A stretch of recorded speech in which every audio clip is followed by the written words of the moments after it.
Hello fight fans, यो Sunday छ UFC 327 event, जसको मेन इभेन्टमा फाइट गर्दैछन् जिरी पोर्जास्काले लाइट हेभीवेट टाइटलको लागि।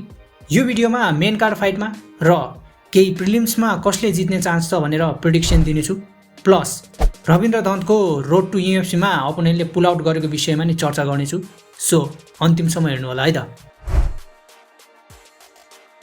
UFC 327 मा एकदम सोलिड मेन कार्ड छ।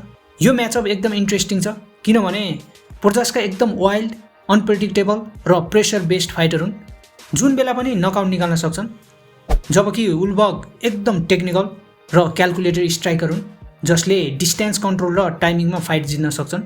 यो फाइटको मेन फ्याक्टर हुनेछ कि उल्बर्गले पोर्जास्काको क्योस र प्रेसर ह्यान्डल गर्न सक्छन् कि सक्दैनन्, किनभने यदि फाइट कन्ट्रोल पेसमा गयो भने उल्बर्गलाई एडभान्टेज हुन्छ, तर यदि ब्रल जस्तो सिचुएसन आयो भने पोर्जास्काले फाइट फिनिस गर्न सक्छन्। मैले यो फाइटको ब्रेकडाउन यो भिडियोमा पनि गरेको थिएँ, सो हेर्नु भएको छैन भने हेर्नु होला। यो फाइटमा चुज गर्दा जिरी पोर्जास्कालाई नै चुज गर्छु। हुन त मेन इभेन्टको फाइट प्रेडिक्सन मोस्टली रङ हुन्छ मेरो। कार्लोस उल्बर्गलाई नि अन्डर एस्टिमेट गर्नु मिल्दैन। उनमा नकआउट पावर खत्रै छ, बट उनको टप कन्टेन्डरसँगको एक्सपिरियन्स त्यति छैन। ज्यान ब्ल्यान्चोइकसँगको फाइटमा पनि ज्यान ब्ल्यान्चोइक करियरको पिकमा थिएनन्। उनको बबाल फाइट चाहिँ लास्ट फाइट हो डोमिनिक रेजसँगको। रेजलाई कोल्ड नकआउट गरिदिएका थिए।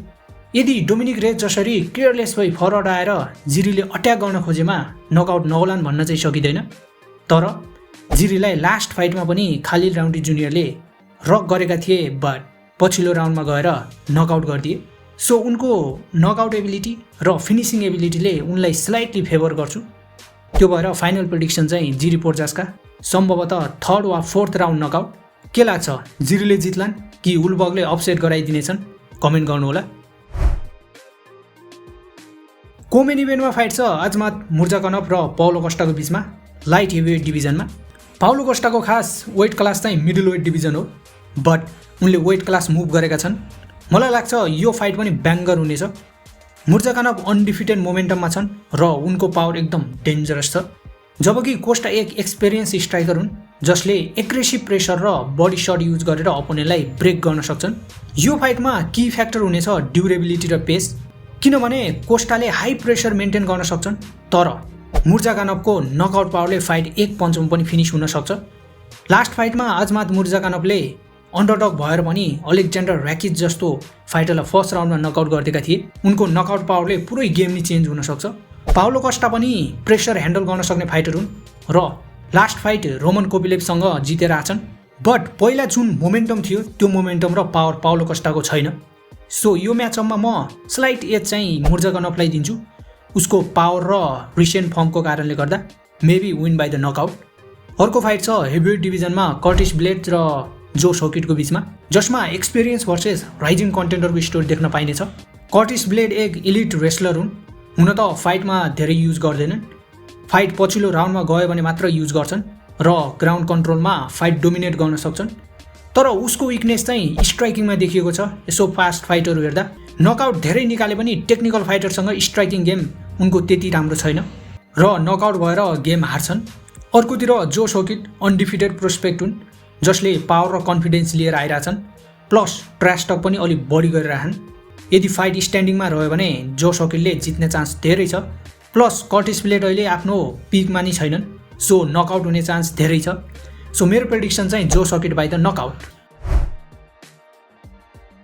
अब कुरा गरौँ डोमिनिक रेज भर्सेस जोनी वाकरको बिचको फाइट, जुन फाइट हुँदैछ लाइट हेभीवेट डिभिजनमा। यो फाइट लास्टै अनप्रेडिक्टेबल छ। डोमिनिक रेज टेक्निकल स्ट्राइकर हुन् जसले क्लिन काउन्टर ल्यान्ड गर्न सक्छन् र किक पनि राम्रै थ्रो गर्छन्, बट लास्ट फाइट लस लिएर आएका छन्, त्यो पनि कोल्ड नकआउट भएर।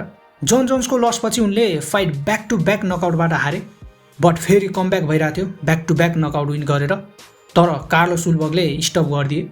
अर्कोतिर जोनी वाकर एक वाइल्ड र क्रिएटिभ स्ट्राइकर हुन् जसले अनयुजुअल एट्याकहरू युज गर्छन्। लास्ट फाइटमा मस्त इम्प्रेसिभ विन लिएर आएका छन्। प्रेडिक्सनको कुरा गर्दा यो फाइटमा जो पहिला क्लिन हिट ल्यान्ड गर्छ उसले जित्ने चान्स हाई हुन्छ, किनभने दुवैजना फाइटरको चिन एकदम विक छ, सो दुवैजना इजिली नकआउट हुन सक्छन्।